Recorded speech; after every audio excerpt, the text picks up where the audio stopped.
Hello students, let's see the question. So the question is, which structure often separates the theca of anther? पूछा गया है कि जो anther का theca जो है उसको इनमें से कौन सा स्ट्रक्चर जो है सेपरेट करता है।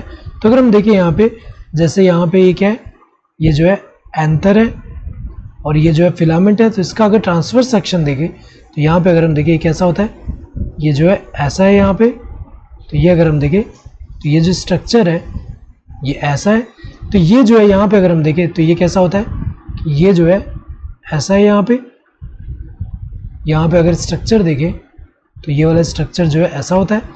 तो ये स्ट्रक्चर के अंदर अगर हम देखें ट्रांसफर सेक्शन में जो है यहाँ पे क्या होता है कि ये जो है ये एक लोब है, ऐसे दूसरा लोब कहाँ है, ये है दूसरा लोब, ये जो है दूसरा लोब है।